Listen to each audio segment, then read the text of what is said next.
Well, I'm working on another creature, in my Blender animation that I'm tentatively calling the Keeper. This is a Nachtosaur. And no, there is no such thing. I just made it up. So it is a lizard pterodactyl type creature on an alien planet that is a predator for the alien dog character.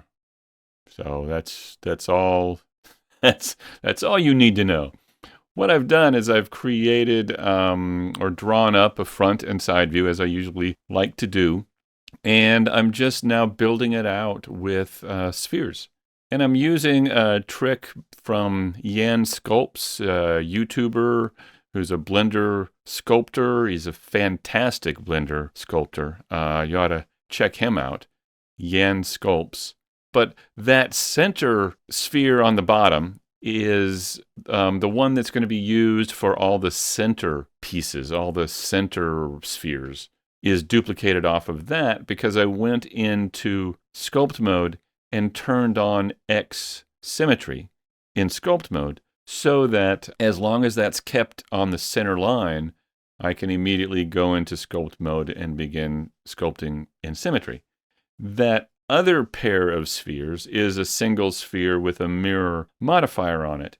And then I just went into edit mode and pulled it to the side and it mirrored on the other side. So that sphere is for all of the limbs and things that are mirrored from one side of the character to the other. And that just enables me to go to edit mode, move and rotate around and place the things like the arms and the fingers, etc. So it's just a useful process to move kind of quickly as you're blocking out all the features of the character. And I do like to block everything out and get a sense of the proportion and the scale of everything.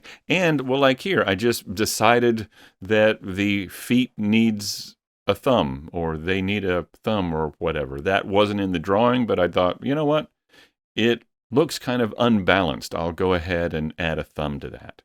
So once I get everything blocked out kind of the way I want it, I'll begin to join together the pieces that I'm going to be working on first, like the torso, connecting maybe the torso parts to the hip parts, and then remesh and go to sculpt mode and begin using the grab tool to move things around and get the basic shape a little bit closer to the final shape. And then I'll join the arms and the shoulders, and then the hand and the fingers together, etc. And each part of those I'll try and work on individually, and then slowly increase the resolution, or I guess I should say decrease the voxel size, trying to keep everything about the same resolution as I go, and then finally connecting everything together, remeshing, and putting in the final details.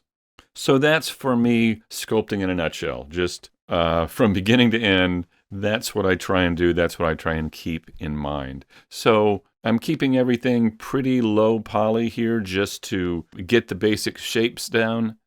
So it isn't just a bunch of spheres. It's actually arms, torso, legs, etc.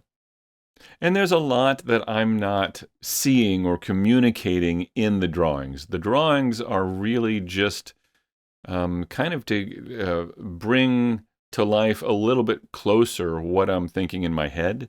They're certainly not the end product. I don't have everything, every detail in those drawings that I'll have in the final sculpt. It's just another step in the process, right? Just trust the process. And once you find a process that works, that you can get through a character all the way and have it be usable and animatable and all that, yeah, once you find a process, go with it. Stick with it, because finding a process that works for you is really half the battle, maybe more, I think. So now I really try and stick to the process. Now I've got something that I know works, that gets me from zero to the finish line, and I am hesitant to change things up because I know it works.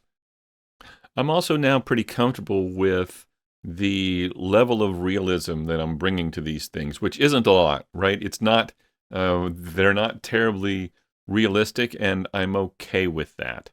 I think there was a time when I really wanted everything to be very realistic, but now I'm okay with a little bit more cartooniness to it. One, because I think it looks cool. I'm kind of like it. But two, because it just isn't as time consuming as really doing things very realistically. And believe it or not, it's hard for me to believe, but I'm kind of tired of super realistic 3D.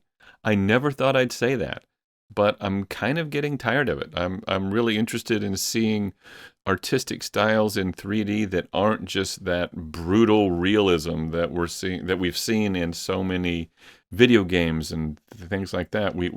I'm ready for people to start branching out and doing something a little bit different artistically in 3D. It was cool, it was fun, but let's move on a little bit.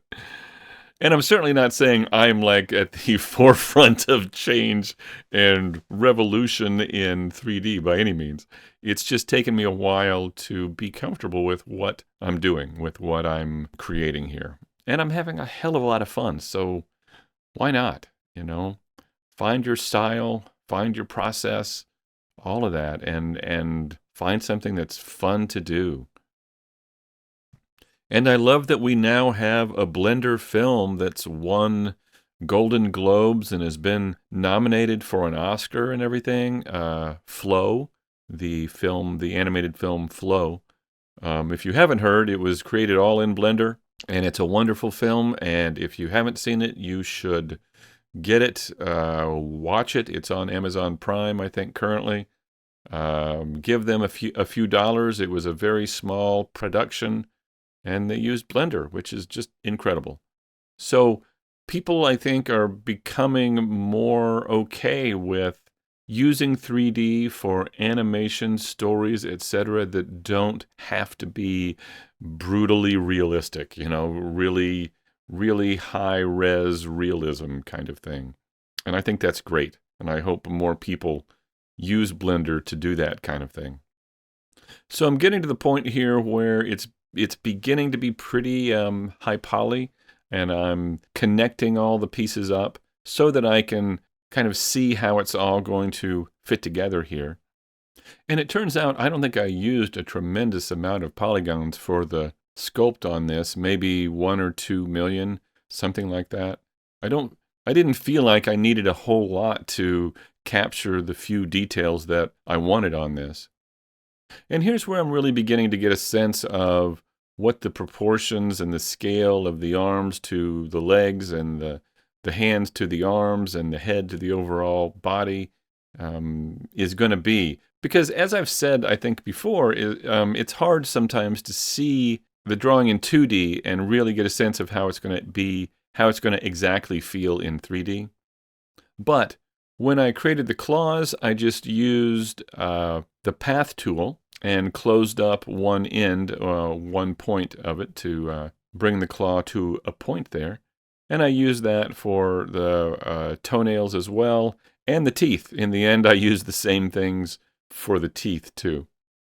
I think there was one point in this process in which I tried to remesh it, and I think I wanted the voxel size to be 0.001, and I accidentally typed an extra 0.0001, and it hung Blender up and changed it to about 25 million polygons, and everything froze. And you would think I'd know better by now, but that sometimes happens. So now that it's a little bit higher res, I can go in and add a few more of the smaller details. But once again, I don't want a whole lot of small details here. A little goes a long way for this particular style of character, I think.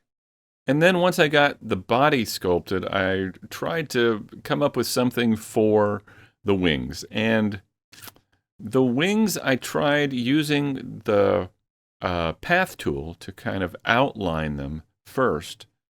Once I got the outline with the path tool, I then converted it to a mesh, connected the points up, and then used the grid fill tool to fill that frame with polygons. And I was able to adjust the settings to kind of change the number of polygons and get it to a reasonable amount.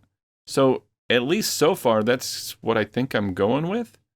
I think that might work.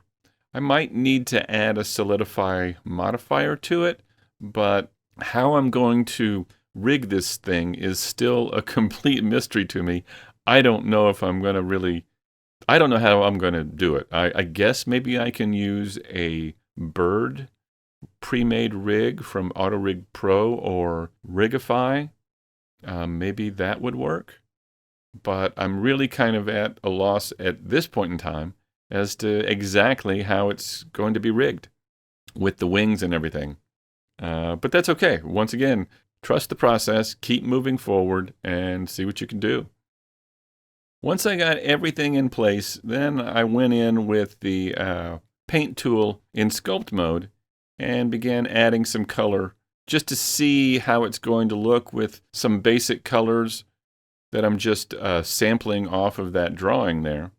And in the end, this turned out to be a little too dark, I think. I lightened it up a bit, but this is generally what I kind of had in my head when I was drawing this out. And I have this idea that the planet that they're on is kind of red or brown ground and brownish red atmosphere. And so everything's kind of this brown, green, brown, red for camouflage to, blend in and everything. Even the plants, I think, are kind of this dull brown / dull green color. So everything has that kind of tint to it. And that's why I was hoping for this to be similar to the color palette of the alien dog from another video, if you want to take a look at how the alien dog was created. But that's my idea, just that general color palette.